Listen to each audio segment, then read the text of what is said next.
अब हम करेंगे गॉस डाइवर्जेंस थ्योरम के ऊपर बेस्ड कुछ सम। फर्स्ट एग्जांपल करेंगे। गॉस डाइवर्जेंस थ्योरम का यूज हम तभी कर सकते हैं जब सरफेस क्या गिवन हो, आपको कोई क्लोज सरफेस गिवन हो। अगर सरफेस क्लोज नहीं है तो हम गॉस डाइवर्जेंस थ्योरम का यूज नहीं कर सकते, तो ये बात ध्यान रखना। ये एग्जांपल हम करेंगे गॉस डाइवर्जेंस थ्योरम का यूज करके। वैसे आप ये एग्जांपल जो हमने एक्सरसाइज की थी 5.3 सरफेस इंटीग्रल, उसकी हेल्प से भी कर सकते हैं। पीछे हम जो सरफेस इंटीग्रल की वैल्यू कैसे निकाला करते थे, हम कोई भी जो सरफेस गिवन होता था उस सरफेस की हम एक्स वाई वाई जेड या जेड एक्स इनमें से कोई एक प्लेन के ऊपर प्रोजेक्शन डाला करते थे, और प्रोजेक्शन डाल के हम क्या कर लिया करते थे, उस सरफेस इंटीग्रल की वैल्यू निकाल लिया करते थे।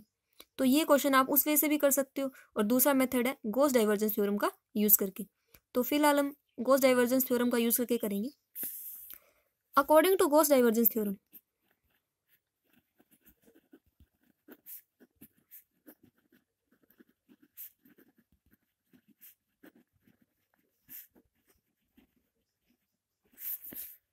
surface integral of normal component of f over surface S is equal to volume integral of divergence of f over volume V enclosed by the surface S। जब हम गॉस डाइवर्जेंस थ्योरम का use करके इसका result निकालेंगे तो आपको कोई projection लेने की जरूरत नहीं पड़ेगी, सिंपली वे में हो जाएगा। ये volume integral start divergence of F, divergence of F निकालेंगे। क्या हुआ करता था, इसको हम थोड़ा एक्सप्लेन ही कर देते हैं। डेल ऑपरेटर की वैल्यू हुआ करती थी कर्ल अपॉन में कर्ल एक्स आई कैप प्लस कर्ल अपॉन में कर्ल वाई जे कैप प्लस कर्ल अपॉन में कर्ल जेड के कैप डॉट एफ फैक्टर आपको गिवन है, ये रहा। एफ फैक्टर की वैल्यू निकाल दी। अब इन दोनों की डॉट प्रोडक्ट करते हैं। डॉट प्रोडक्ट आएगी आई कैप कर्ल अपॉन में कर्ल एक्स की करेंगे 4xy आई कैप से, तो वैल्यू बनेगी कर्ल अपॉन में curl x of 4xy। X के with respect to partial derivative of 4xy क्या होगा 4x प्लस वाई जेड का वाई के with respect to partial derivative आ जाएगा जेड माइनस एक्स जेड का जेड के विद रिस्पेक्ट टू आ जाएगा एक्स डी वी। अब हम वैल्यूज पुट कर देते हैं। 4x plus Z minus X D V integral को लिख देते हैं D x D Y D Z. जिस ऑर्डर में लिख रहे हैं उसी ऑर्डर में हम क्या करेंगे, लिमिट पुट करेंगे। एक्स की लिमिट 0 से 2, वाई की लिमिट 0 से 2, जेड की लिमिट भी 0 से 2।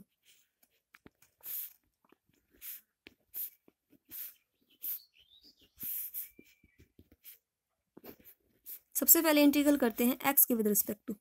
एक्स के विद रिस्पेक्ट टू इंटीग्रल करेंगे तो इसकी वैल्यू आएगी 4x square by 2, cancel out होने के बाद में बचेगी वैल्यू 2x स्क्वायर प्लस का जेड एक्स। पहले इसको थोड़ा सोल्व कर लेते हैं ना। 4x माइनस एक्स क्या हो जाएगा 3,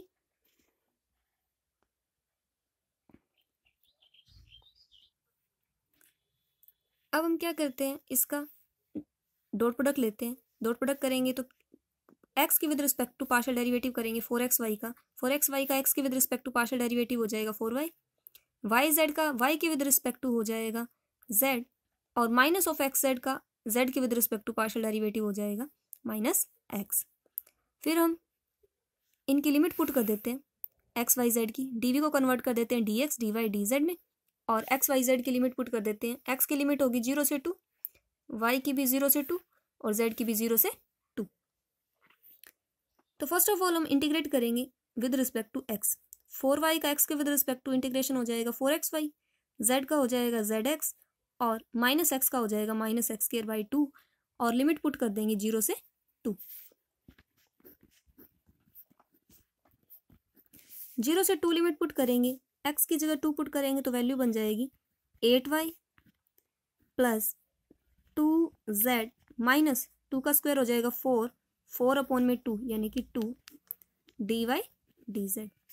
अब इंटीग्रेट करेंगे y के विद रिस्पेक्ट टू इंटीग्रेट करेंगे तो वैल्यू आएगी 8y की 8y² डिवाइड बाई 2 यानी कि 4y²। 2z की आ जाएगी 2yz और 2 की आ जाएगी 2y और लिमिट पुट कर देंगे 0 से 2। 0 से 2 पुट करेंगे y की वैल्यू तो 2 का स्क्वायर 4 4 4 जा 16 प्लस y की वैल्यू 2 पुट करेंगे तो 4z 2 पुट करेंगे तो माइनस का 4 और dz। ये वैल्यू आ जाएगी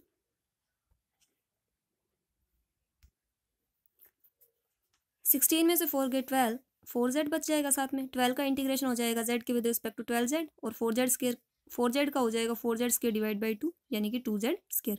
लिमिट पुट करेंगे 0 से 2 तो वैल्यू आएगी 24 + 8 यानी 32। That is the answer. तो इस तरीके से आप गॉस डाइवर्जेंस थ्योरम का यूज करके सरफेस इंटीग्रल की वैल्यू निकाल सकते हैं।